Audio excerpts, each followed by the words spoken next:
So let us start. So this is a webinar of the series of Athena webinars to present exciting science cases for Athena, or that Athena can contribute significantly.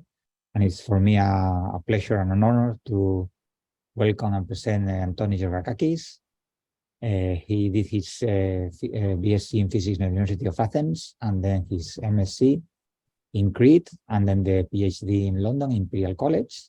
Then he was a postdoc at Birmingham, and in Athens again, and then back at Imperial College.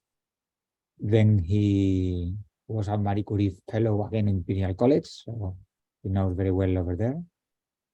And then he joined the National Observatory of Athens in Athens, then back to MP for quite a while, and then finally has been for a few years in Athens. He's an expert on the modeling of AGN and understanding the evolution of AGN and the host galaxies. And he's in that condition, in that quality, he's also co-chair of one of the topical panels, the one about understanding the evolution of supermassive black holes and their host galaxies, which is directly related to his expertise. And today he's going to talk to us about forward modeling of the galactic universe. So Antonis, whenever you want. Okay, thank you very much, Francesco, and thank you very much for this invitation. It's a pleasure to be here and presenting this theme. What the title really means is that I will be talking about supermassive black holes at the centers of galaxies and how they evolve over cosmic time, and what can we learn by studying their host galaxies and their environment on the physical processes that activate these black holes. Before I start, let me just say that some of the work I will be presenting here in this presentation has been done by collaborators at the National Observatory of Athens, and some of them are listed here. Ivan Munoz Rodriguez, who is doing his PhD in Athens, Briva El Lalou, who's also a PhD student at the Institute, and also Angel Ruiz, who is a postdoc in Athens. So I will start by saying that, well, with this picture really, that we know from observational studies that almost every galaxy or every massive galaxy in the universe is hosting at its center a supermassive black hole with masses that can range from 10 to the 6 or 10 to the 7 solar up to 10 to the 9. And in this presentation, I will try to understand or provide some observational constraints on how do these black holes form over the lifetime of the universe. So the motivation of this presentation is that, and the general plan. I will try to I will talk about the physical conditions and the physical processes that promote the growth of supermassive black holes at the nuclear regions of galaxies. And I will argue that one approach for doing that is multi-parametric studies of AGN hosts. And by that, I mean having large samples of AGN and galaxies and study their properties as a population and try to identify regions of the parameter space, for example, star formation, morphology, stellar mass, environment,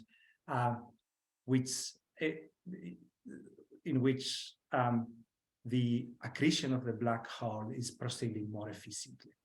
And this type of observations require models, obviously, to interpret the results. And there are different models out in the market that can do that. I will be focusing this presentation on semi-empirical forward modeling approach.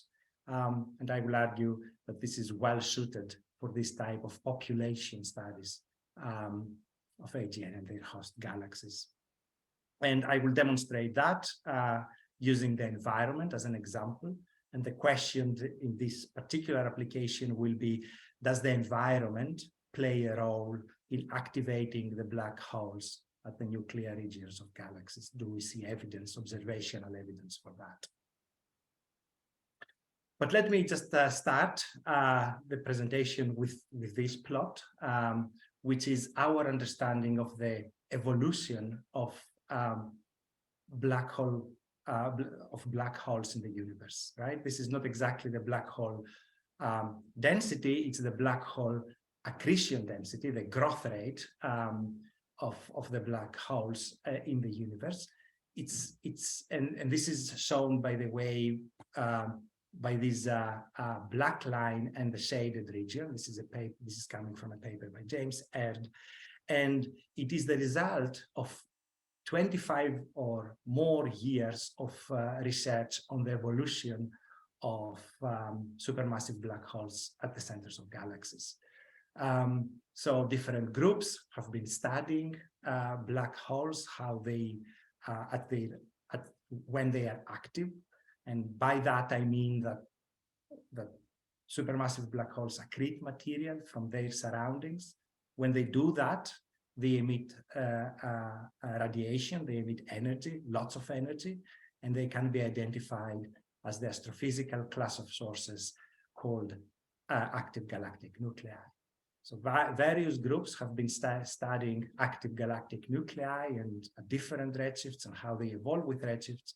And as a result of all these studies, some of them are shown here in this figure, we now have a pretty good understanding of how this population evolves with redshift, and therefore what is the growth rate of the supermassive black holes at the nuclear regions of galaxies.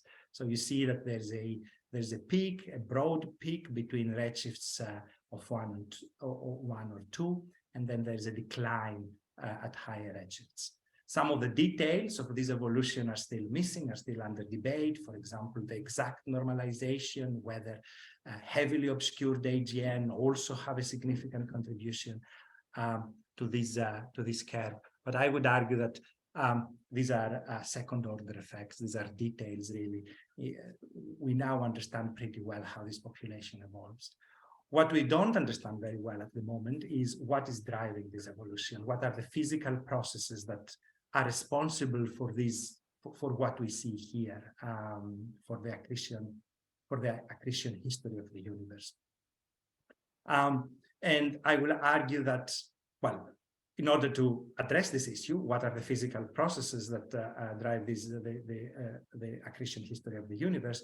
One has to go back to baryonic physics. So this is my one slide on baryonic physics. Our understanding of how the luminous universe forms is that all the processes are happening within dark matter halos, concentrations of dark matter, and this is necessary because the dark matter provides the essential gravitational pull that allows the baryonic matter to condensate at the middle of these dark matter halos and form luminous matter. And there are a number of processes involved in this process, all those baryonic physics that are very difficult to model and understand, like gas cooling or heating, inflows of gas, the formation of stars. And one of those baryonic processes that is important for the formation and evolution of galaxies is the formation of supermassive black holes. The message here is that in order to understand the physics of black hole accretion and growth as a function of time, cosmological volumes, we need to study them in relation to their host galaxies. So we need to study that as a whole, supermassive black holes and host galaxies. And one approach to do that, one approach to study the physical processes that are responsible for the formation of supermassive black holes at the centers of galaxies, study those baryonic physics, is to do population studies. And this is the approach where one has a survey, an extragalactic survey, and in that extragalactic survey, one can identify AGN with some method. It can be X-rays, it can be a different selection. And then multi-wavelength data provide additional information about the host galaxies of those AGN. And then it is possible if there are large enough samples over cosmological volumes to test hypotheses, test models. And I will demonstrate that with the merger scenario. So this is a scenario whereby AGN are triggered by major merger events, right? And this is a cartoon version of this scenario, of this model, where you have two isolated spiral galaxies. They probably are gas-rich, they merge, and as a result, the nuclear regions of the systems, the black holes of the nuclear regions of the system are activated and they shine as AGN. And then at some point, there is self-regulation and the end product is a merger remnant. So if this scenario is true, if this scenario applies for a substantial fraction of the AGN population, then if we go to a large sample of AGN, we may find evidence, we should look for evidence of this scenario. And evidence of this scenario could be, for example, morphological disturbances of the host galaxies. And so these are the observations from a particular sample of AGN selected by the Swift BAT, which is in hard X-rays, and you can see from these optical images that a large fraction of those selected AGN from that sample are associated with morphologically disturbed galaxies, systems that are obviously going through a major merger event. And this is the kind of, and that is the kind of a demonstration of how you can have a hypothesis and you can test it with observations as long as you have a large enough sample. Now, I'm not going to claim in this presentation that AGN activity is related to major mergers. There are many, many studies, some of them are listed here, that deal with this problem. It's still an open question. I think it is widely understood. I think the general consensus is that yes, major mergers do play a role as an AGN trigger, but it cannot be the only one. And this type of observations can help us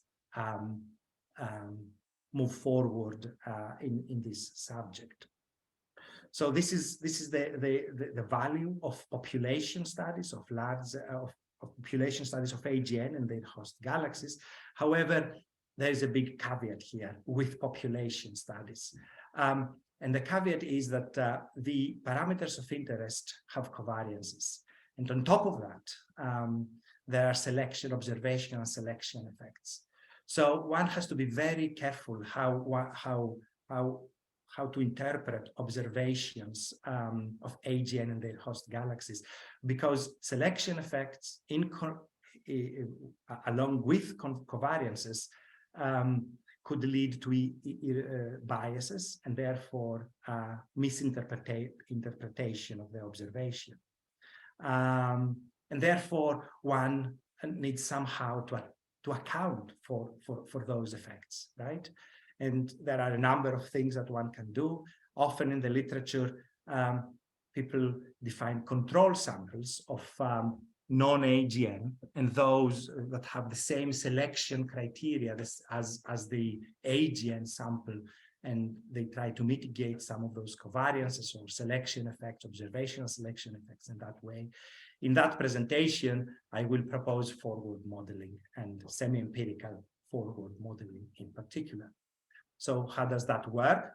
Well, forward modeling relies on building a realistic model of AGN and galaxies in the universe under a set of hypotheses, assumptions, right?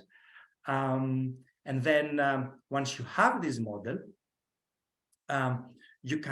this is a perfect model. However, you can degrade it with observational selection effects, noise, flux limits, and all that.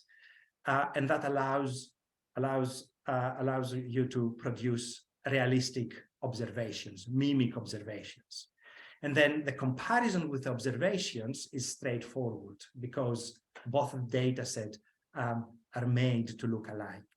And if they agree, if the observations and the real and the mock observations agree, then it's okay. I mean, the best is when they don't agree, because then you learn something, you test the hypothesis.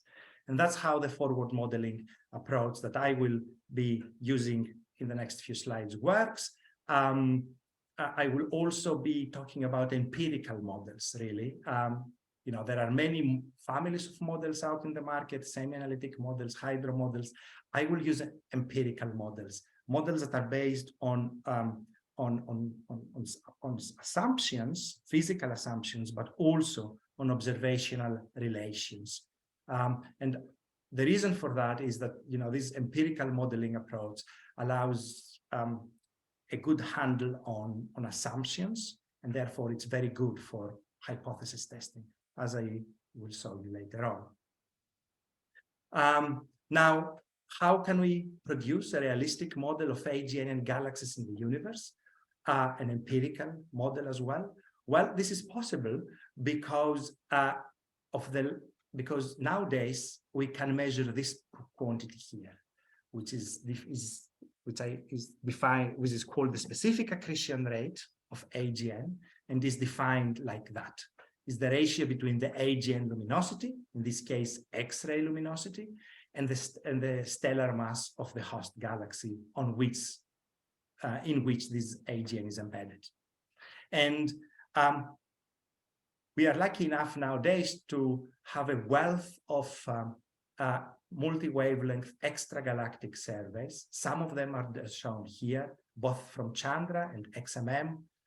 Rosita is coming up as well. And those extragalactic, multi-wavelength extragalactic surveys combine different wavelengths, and therefore they allow us to select AGN first of all. So X-rays is a good way of doing that for many, many reasons. And in the rest of the presentation, I will use these X-ray surveys to identify the AGN in a given field. But on top of that, there is all the multi-wavelength information, and that allows you to measure parameters for the host galaxy, for example, the stellar mass. And in those two plots here, the two key quantities that go into the calculation of specific accretion rate are shown for some of those fields. So X-ray luminosity as a function of redshift, and stellar mass as a function of redshift for the same set of AGN. And because we have such large samples of AGN and their host galaxies, it is possible not only to estimate this quantity for individual sources, but also produce distributions and model those distributions, taking selection effects into account. And some of those distributions are shown here. There are many studies, many groups that have been doing this kind of analysis. Some of the relevant works are shown here. This particular plot is from a paper, from one of my papers. And what you see on the horizon, on the vertical axis, is the probability of a galaxy hosting an accretion event with a given lambda, with a given specific accretion rate. And the horizontal axis is that specific accretion rate, but is expressed here in Eddington ratio units, right?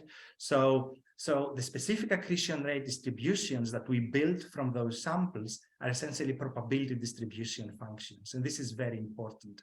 And you can see here different panels correspond to different redshifts, different redshift intervals, all the way from local universe to relatively high redshifts. And therefore, because we have a lot of data, we can constrain these probability functions out to very high redshift. And there is a lot of research in the literature, a lot of material in the literature on how one could use those probability distribution functions to explore the physics of black hole growth. But what is relevant for this particular presentation is that these probability distribution functions can also be used to build mock catalogs, realistic mock catalogs of AGN. And the key feature is that this quantity here on the vertical axis is probability distribution, is a probability. And therefore, what that means is that if you have a group of, a set of galaxies, a stellar mass function, for example, you can use these probability distribution functions to allocate AGN on those galaxies in a probabilistic way. So this probabilistic assignment or painting of AGN onto galaxies is mathematically a convolution of the stellar mass function with the specific accretion rate distribution. And as a result, you get an AGN sample at the end. And the great thing is that some of the fundamental statistical properties of those AGN, such as the AGN luminosity function, for example, are reproduced by construction.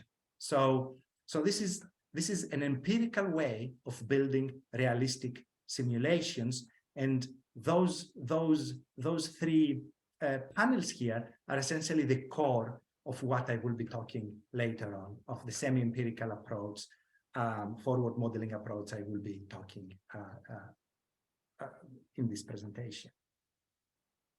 So, right, so we can take this core and do different things, right? It's a very modular kind of approach. You can put things in and pull things out and make different predictions. So, for example, you can take the core of the empirical modeling. You can add an SED module onto that, which assigns, under a number of assumptions, magnitudes to AGN and galaxies, right? And therefore, one could produce mock catalog, multi-wavelength mock catalogs, and study AGN demographics from the multi-wavelength using multi-wavelength data. So this is a demonstration of what can be done. This plot here is the real universe, a real observation. What you see on the vertical axis is Y's color. On the horizontal axis is Y's magnitude. And this plot here, this color magnitude plot, has been used a lot by the AGN community to select and study galaxies in the infrared. And the blue contours correspond to Y's sources, and the red dots correspond to AGN selected with one of those criteria that the community uses. And on the right panel, you can see the same, but for the mock universe, and you can see the similarities. And this is a forward modeling. That means all the error or the flux, the uncertainties, flux uncertainties and flux limits that enter into the observations have also been applied to the real data, and you can appreciate the similarities and what one can learn about AGN demographics by doing this type of studies. Another thing that can be done, by the way, I'm not going to talk at all about that today. This is just a demonstration. Another thing that one could do using these forward modeling approaches to study variability, AGN, the flickering of AGN. And you can see the flickering of AGN in this panel here on the right. This is a time sequence of the Chandra Deep Field South produced by Maurizio Paolillo.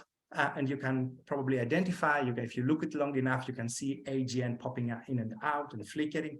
And you can study that with this modeling. You can add a variability module, which under assumptions can predict the excess variance. This is the quantity used by astronomers to quantify the variability of AGN. And what you see here is the excess variance as a function of X-ray luminosity for the Chandra Deep Field South sample of Maurizio, though the observations are the data points, and the forward model is the pink curve. And you can learn a lot of things about the variability of AGN by doing this forward modeling. But what I'm really going to talk about today is how you can use this approach to study the environment of AGN, right? And the question here is, does the environment of AGN regulate the activation of black holes, of black hole growth in galaxies? Does it play a role? Are there physical processes, environmentally related physical processes that play a role here? And what can we learn about them by this modeling approach? Before I go into the details, let me just do some definitions here. First of all, what is environment? Well, phenomenologically, environment can be defined by clusters, groups, filaments, or voids. depending on the density of the matter of galaxies in a given part of the universe. In this particular presentation, I will be using the dark matter halo mass as a measure of the environment.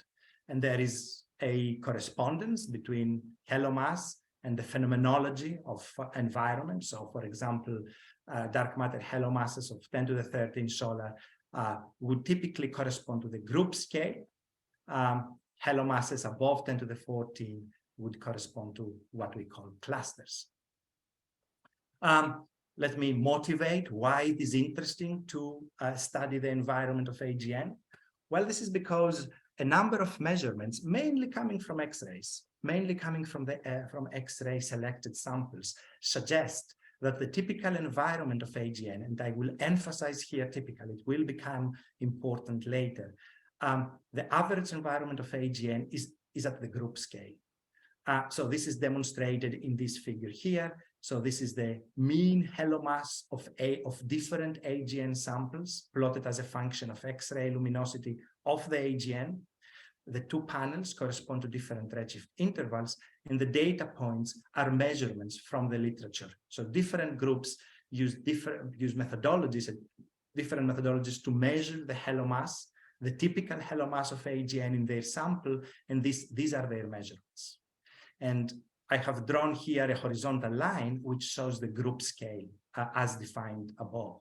And you can see that, in both redshift intervals, most of the data points are at this group scale. And this was thought at least to be quite important, because the group environment, one expects a higher fraction of interaction or a higher incidence of galaxy interactions, possibly mergers, and therefore this result may indicate that interactions or mergers are important for activating supermassive black holes. Okay, so this is what I'm going to test next, is if that statement is true, really. I mean, if indeed the environment, these measurements tell us about the physics of black hole growth. And in order to do that, I will use again the forward modeling approach. There is a hypothesis, and the hypothesis is that black hole growth is a stochastic process. It does not depend on environment. It happens with equal probability in all galaxies, independent of the dark matter halo in which they live, independent of their environment, essentially. So this is the key hypothesis, the key assumption that I will be testing with this forward model. And then it goes the forward way, right? So you build a realistic model, as I described previously, and as I will describe in the next slide as well. Under this assumption, you generate mock observations that mimic real ones in terms of selection effects and all that. And then I will use, in these fake observations, I will apply the same statistical tools to measure what observers measure when they want to quantify the environment of AGN, measure the typical dark matter halo mass of AGN. And then if there is agreement with observations, if there is disagreement with observations, then there is a problem with the hypothesis, then we learn some, right? So this is the methodology. And this is the recipe. This is the cosmic web module that I had in one of the previous slides. This is how you build a semi-empirical model, a realistic semi-empirical model of AGN on the cosmic web. And an essential component of that is n-body dark matter simulations, which are shown in this box here. They describe very well. There are a number of dark matter simulations out in the market now, most of them publicly available, and they describe very well, or to whatever accuracy we can, how the dark matter evolves as a function of redshift because of gravity. That's what they do. And then on top of that, there has been a lot of work in associating those dark matter halos with baryonic matter, and in particular with galaxies. And I will be using the semi-empirical approach for doing this connection between dark matter and galaxy stellar mass. I will not be going into the details of the method. the broad term that describes this connection is abundance matching. So I will be using this abundance matching, and there's really a lot of literature on that as well, on how to associate, go from dark matter into realistic galaxy catalogs. And of course, once you have your galaxy catalogs, it's easy. There are the specific accretion rate distributions, those probabilistic distributions, and you can paint on those galaxies AGN, and those are shown with the red circles on these figures. And again, one of the features of this approach is that fundamental properties of the galaxy and the AGN population are by construction there, like the stellar mass function or the AGN luminosity function. Okay, so I can take those semi-empirical simulations, I can project them on the sky to make light cones, and then once you have your light cone, you can apply observational selection effects. And once you have your observational selection effects, you have a mock observation. You can treat it as a real observation and measure clustering. And this is what is done here. So this is the vertical axis here is the correlation function. It's not very important at the moment, but is the quantity measured and used by astronomers, observational astronomers, to quantify the clustering of AGN, to quantify the environment of AGN.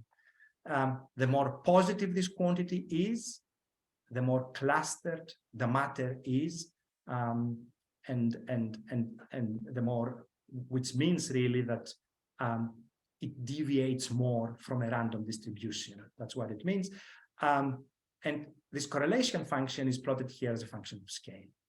Now, what is important, however, is the data points are the black dots.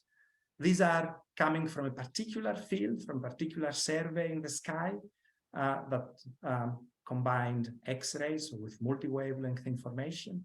And it was possible to measure this clustering signal, this correlation function signal.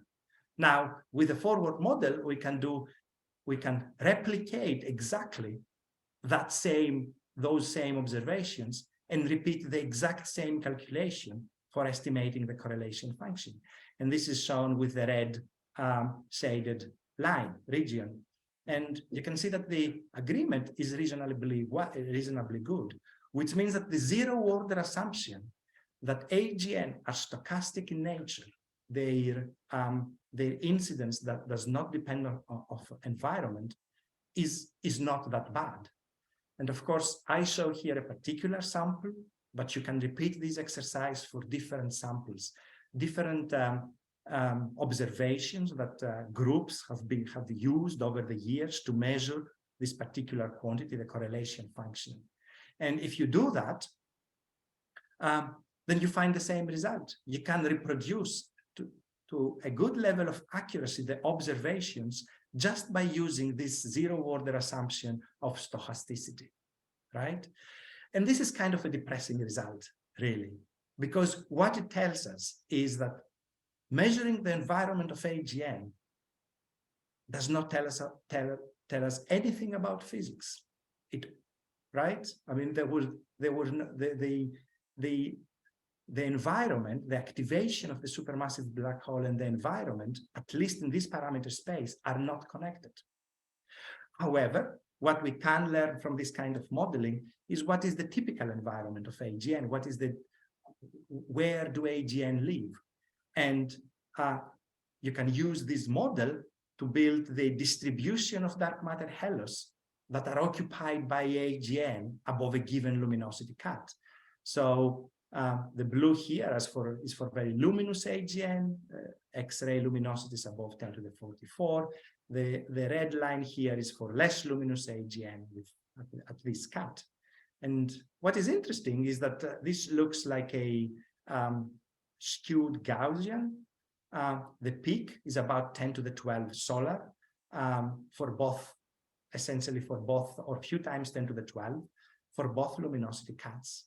But there is this tail, right? There is this long tail extending out to high dark matter halos. And what I have plotted here with a vertical line is the group scale from one of the previous slides, the 10 to the 13 solar. And if you remember in one of the previous slides, I talked about the typical environment of AGN that is measured by correlation function analysis, right, by different groups. The average, and you can see from this skewed distribution that the mean and the mode can be very different, right? And this is probably why we measure observationally, or we have been measuring observationally, average dark matter halo masses for AGN that are quite high, whereas this model suggests that the mode of the distribution should be much lower. Okay. A coincidence that I find interesting, I don't know if it's a coincidence or if it tells us something, but it is still interesting. This 10 to the 12 solar, where most AGN are expected to live, is similar in mass to the local group, to the total mass in our local group. Now, which means that our local group is the typical environment of AGN, according to this modeling at least, which I find quite interesting as a statement, really, and what we can learn by studying our local group. Okay, this is what I had to say about an environment as a whole. But then again, I mean, I wouldn't like to leave you with this depressing feeling that, the environment is unimportant for studying AGN, because it may be important, right? And so what we did next, or various groups have been doing, is to ask the question, okay, so maybe the typical environment of the universe may not play a role in the activation of supermassive black holes, but how about the most dense environment, the most extreme environments that we know in the universe? And those are the clusters of galaxies. I mean, something must be happening there, because we know that the galaxy evolution is a strong function of environment if you look at clusters. And there are a number of processes like ramp pressure, strangulation, harassment, and so many others that we know affect the galaxy evolution.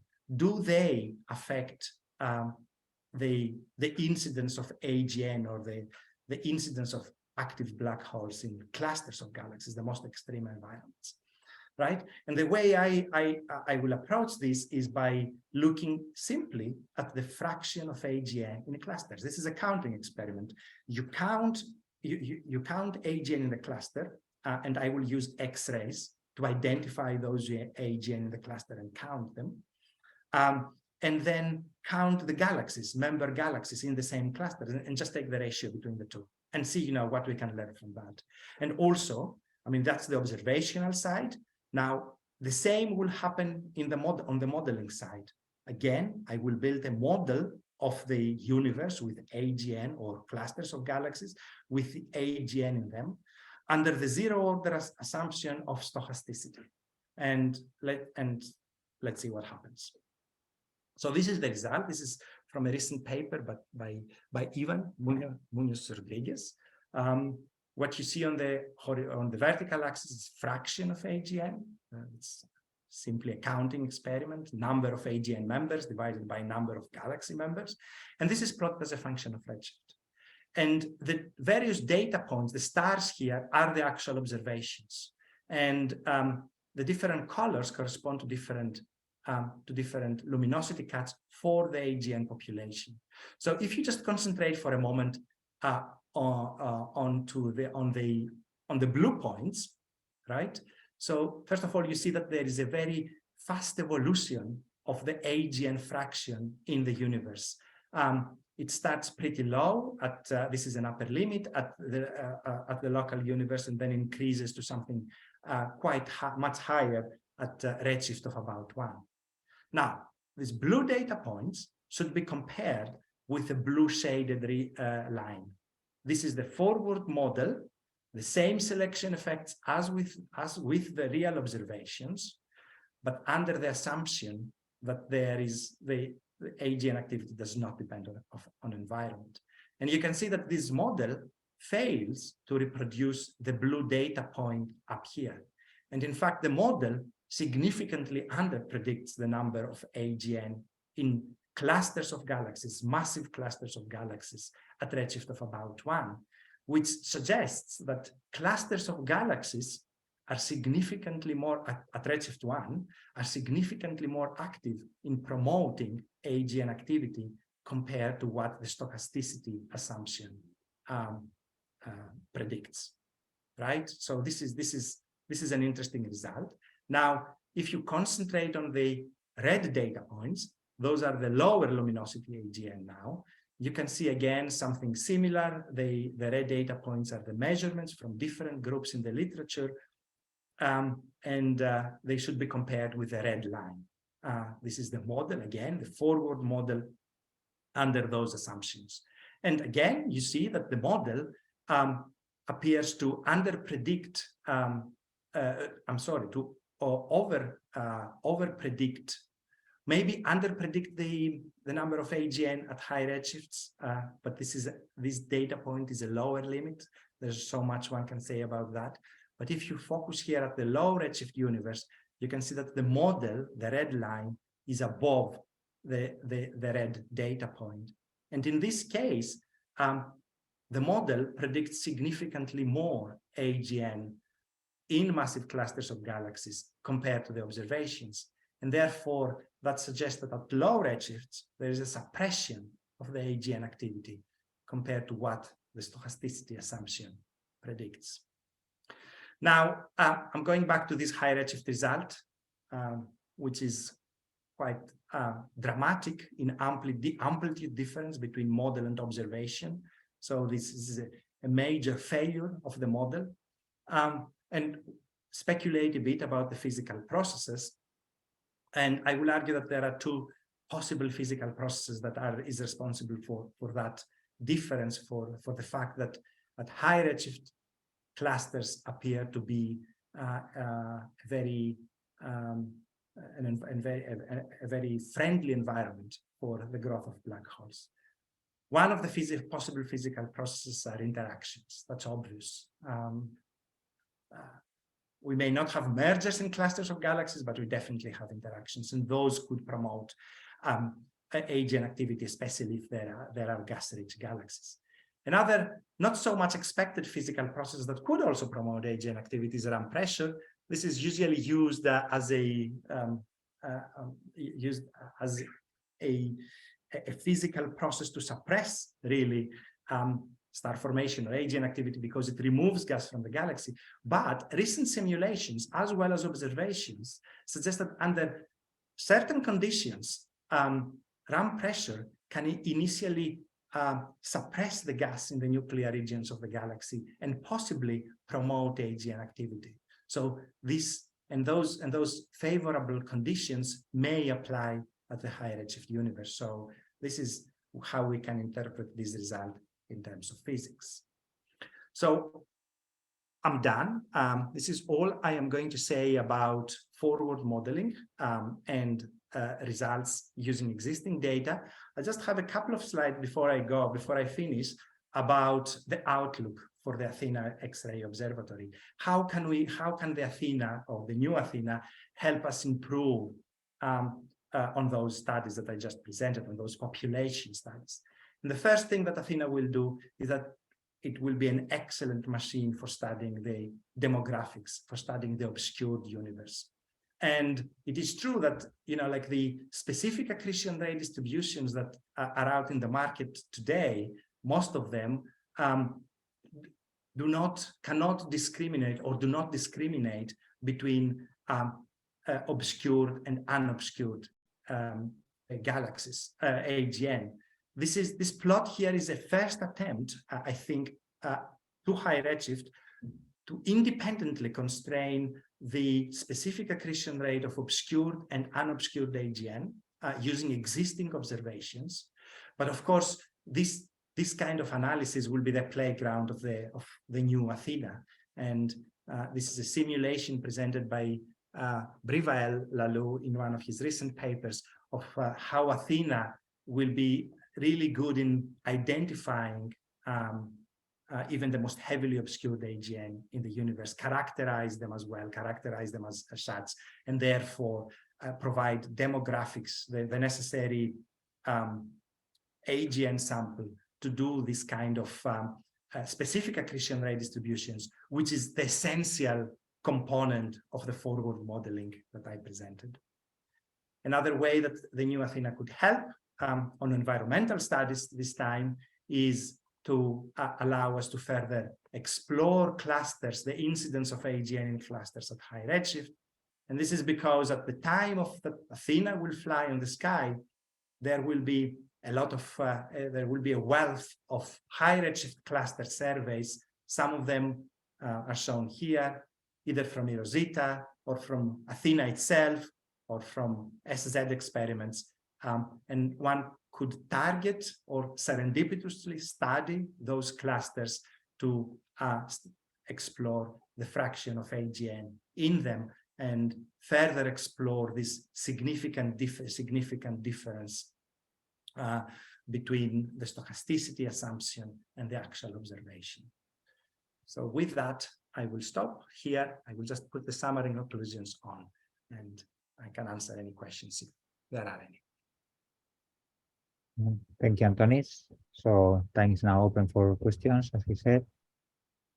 I'm looking for raised hands.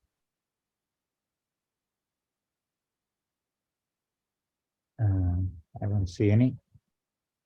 So while people, gather courage to ask, I have found very interesting that run pressure actually may help AGN to light up rather than, because normally one expects that the gas is removed and then nothing happens. Yeah, exactly. I mean, there is, there are the observations. I think they target, the observations, they target, they select galaxies with obvious signatures of run pressure impacting them. And they find a higher fraction of AGN, a quite high fraction of AGN, and that's at low redshifts.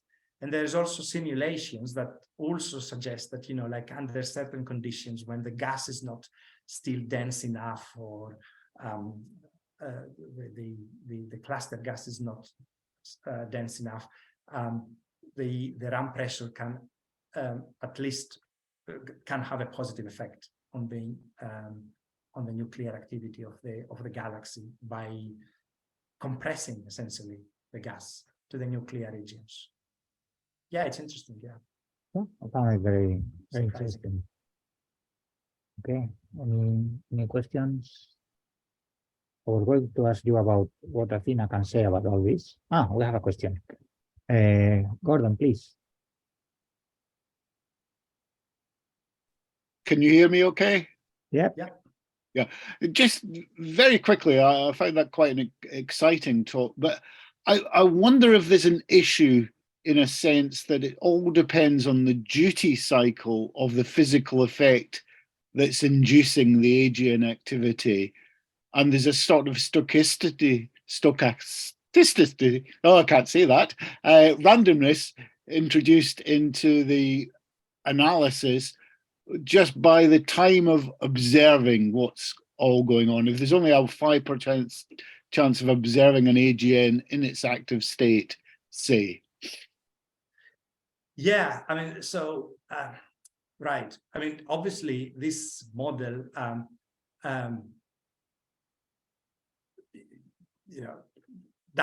is built on assumptions, right? And this duty cycle is embedded in the model essentially. Yeah. But it's just I think the feature is that it provides realistic galaxy catalogs. It allows you to have a good control over systematics, and therefore, if you ask the right questions, it can provide answers, like in this case, for example. Yeah, now, sure. Yeah. Now, yeah, of course. I mean, when we start looking at different time scales, right, and for example, comparing time scales of AGN activity with time scales of star formation, which can be very different, then one has to somehow account for that as well. Yeah, I don't know if I answered the question. I think you did. I say it's just a question of making sure you're asking the right question of the Exactly. data in a sense that it can be answered. Exactly. Yeah. Exactly.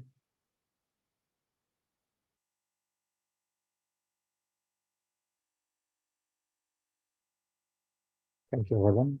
I was going to ask you about how Athena will help with this, but you already answered that question. Perhaps the other question that people are thinking about is, I mean, Athena is not what it used to be. So what? So how sensitive is all this to? What would be the critical thing that would spoil this for Athena?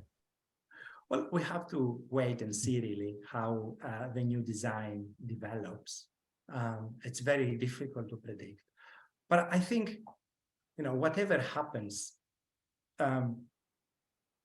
you know, unless something very dramatic happens to the aperture or the optics, it will be an excellent mission for studying spectra, studying the obscured universe.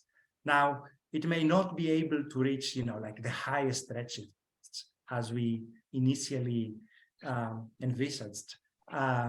It may be we may need to focus on lower redshifts, which are still interesting, I think. You know, like the redshift range between 1 and 2.5 is still quite exciting. But I mean, something major has to happen for Athena not to be able to do demographics, for example, and study the obscured universe with significantly better compared to what we can do today. But again, I mean, yeah, we have to wait and see, you know, how the design develops and where does it settle. And of course, simulations will be needed for all that. Or what simulations? Didier, please. Yes. Thanks for the talk. Very nice. I would like to come back to this last point when you say nothing bad can happen to this field. Is it really true? I mean, at some points, if the effective area drops down very significantly at low energies, there may be breaking points where we don't have enough time to really do the demographics of those heavily obscured objects. So, I mean, it all boils down to the same question over and over again, that these, at some points, to say something, you need to have sufficiently large number of objects. And when do we break? I mean, where is the breaking point for this type of study? Yeah. I mean, yeah, I mean, I don't have an answer for that, but and definitely, I mean, if the aperture changes, the mirror size changes so much that, you know, it may not be exciting anymore. But of course, the new Athena survey should somehow be better than what we have today, right? And significantly better. So I guess we have to wait and see. If you have twice XMM Newton, how much better is it compared to XMM Newton, for instance? Yeah, well, yeah. I don't know. Again, it depends on the parameter space, right? I mean, if there is just another XMM, maybe it's a bit incremental, but it depends a little bit on the characteristics of this new instrument. Well, okay, thank you. Let's hope that we never come to that. Okay, any other questions or comments? I don't see any hands raised. Didier, your hand's still up, I guess, is the only one. Okay. So, no more questions. Okay, so let's thank Antonis again, and we don't detain you anymore. Just a few seconds to remind you that there is the next webinar is on the 29th of May, and it will be given by Farin Gattuts from MPE, which will give a webinar with the title Slushy Merging and Feedback Velocities in the Intracluster Medium. And with that, thank you everybody for attending, and see you in a month's time. Bye. Thanks a lot. Bye.